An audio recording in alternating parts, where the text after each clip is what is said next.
Hello दोस्तों, कैसे हैं आप लोग। दोस्तों आज आप लोगों को मैं बताने वाला हूं कि रैम क्या होती है। देखिए कंप्यूटर टिप्स में मैं अब आपको एक एक करके बहुत सारी चीज़ें बताऊंगा जो मेन हैं और जिसको जानने के बाद आपको कंप्यूटर के बारे में कोई भी मिसकंसेप्शन नहीं रहेगा। चाहे आप इस फील्ड से हैं या नहीं हैं, तो भी किसी भी फील्ड से हैं आपको जानकारी हो जाएगी। तो पहले मैं बताता हूँ कि रैम क्या होती है। दोस्तों रैम आपने सुना होगा, मोबाइल हो, लैपटॉप हो, कंप्यूटर हो, उसमें रैम पड़ती है 4 GB। वैसे तो 2 GB भी होती है, 2 GB, 4 GB, 8 GB, 16 GB और 32 GB, मतलब 32 GB, इस तरह से। तो काफ़ी रैम की साइज हो जाती है, लेकिन इसकी ज़रूरत तब पड़ती है दोस्तों जब उस तरह का आपको रिक्वायरमेंट हो आपके मोबाइल में, पीसी में। फॉर एग्जांपल मान लीजिए कि अगर हमें ज़्यादा काम करना होता है, ज़्यादा मीन्स कि कई काम एक साथ करने पड़ते हैं, चाहे मोबाइल हो चाहे लैपटॉप हो, तो मैं लैपटॉप या कंप्यूटर को लेकर चलता हूँ कि हमें लैपटॉप में या कंप्यूटर में काम करना है। बाय द वे हमें दो चार एक साथ, जैसे आपने क्या किया, एक तरफ एक्सेल फाइल खोल रखा है और उसमें कुछ काम कर रहे हैं। दूसरा आपने क्या किया दोस्तों, उसी समय आपने म्यूजिक चला रखा है, ठीक है, किसी मीडिया प्लेयर में चला रखा है और वहाँ से आप म्यूजिक भी सुन रहे हो। और दूसरी तरफ हो सकता है आप थोड़ी देर के लिए विंडो चेंज करके आप जाओ, ब्राउज़र खोलो और ब्राउज़र में कुछ ब्राउज करो, सर्च करो।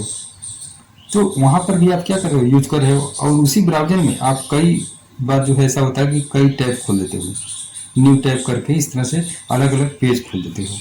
ठीक है दोस्तों, तो ये चीज़ें क्या करती हैं, रैम को यूज करती हैं। ठीक है, तो उस केस में जब आप तीन चार काम एक साथ करने की अगर आपको ज़रूरत पड़ती है, तो उस केस में रैम आपको ज़रूरत मतलब ज़्यादा होती है। जैसे कि आप अगर 4 GB रैम है आपके पास, तो वो कहीं ना कहीं नहीं चल पाती, आपको 8 GB करने की ज़रूरत पड़ती है। तो होता क्या है, जो हम अलग अलग तरह के काम एक साथ कर रहे होते हैं दोस्तों, तो ये जाके प्रोसेसर के पास एक तरीके से आ, उसको कहते हैं कि भाई ये काम करना है, तो वो काम तो कर लेगा बाय द वे, जिसकी जो उसकी कैपेसिटी होगी प्रोसेसर की, काम तो कर लेगा। लेकिन अब इन सबको हवा में कहीं रखने के लिए जगह तो होनी चाहिए, तो वो होती है दोस्तों रैम। तो जब रैम कम होगी तो इतना आपने काम इनिशिएट तो कर दिया, ऑपरेटिंग सिस्टम आपका ये सारा काम इनिशिएट कर देता है। लेकिन उस केस में क्या होता है, जब रैम में जगह कम होती है तो कंप्यूटर जो है हैंग होने लगता है, आपने देखा होगा। ठीक है दोस्तों, तो रैम की आवश्यकता इसीलिए होती है, अगर आपके मल्टीटास्किंग काम है एक टाइम में, तो रैम थोड़ा सा बढ़ाना पड़ता है। अगर 8 GB है तो मैं समझता हूँ ये सफिशियंट है, इससे ज़्यादा चिंता करने की ज़रूरत नहीं है कि मुझे और रैम चाहिए। हाँ, बशर्ते कि अगर आपके कुछ ग्राफिक्स डिज़ाइन वाले काम, जैसे कि आप फोटोशॉप यूज करते हो, आप कंप्यूटर जैसे प्रोग्रामिंग जो ओ सॉरी ये होती है, गेमिंग वगैरह आप करते हो। गेमिंग क्या होती है, हाई ग्राफिक्स उसमें यूज होता है, तो उसको लिए उसके लिए रैम भी आवश्यकता होती है। तो वैसे भी अगर आपका हाई ग्राफिक्स लैपटॉप या कंप्यूटर होगा, तो वहाँ पर आपको ऑलरेडी रैम हाई प्रोवाइड किया जाएगा उसके अकॉर्डिंग। ठीक है दोस्तों, तो जनरली मतलब आप अगर आपको कई बार लगता है कि क्या मैं रैम ज़्यादा डलवाऊँ या न डलवाऊँ, तो ये वाला आइडिया भी मैंने दिया है कि आपको ज़रूरत तब है जब आपको लगे कि हाँ मुझे इस तरह का काम करना है, अदरवाइज कोई ज़रूरत नहीं है, सिंपली चलता है। लेकिन अब यहाँ से जो जानकारी मैंने दी है, तो इससे आप ये भी ध्यान रख सकते हो कि आपको यूज कैसे करना है। आप अपने काम को एक एक दो दो काम को निकालते जाओगे तो होता जाएगा। अब एक साथ में कई तरह की चीज़ें आपने विंडो खोल रखी हैं, तो वो क्या करती हैं, बेसिकली रैम यूज करती हैं, क्योंकि बैकग्राउंड में उन प्रोसेस को चलते रहना पड़ता है। तो ये थी दोस्तों रैम की कहानी। अब बात आती है कि तो अब बात आती है कि क्या रैम से स्पीड भी बढ़ती है कंप्यूटर की, लैपटॉप की।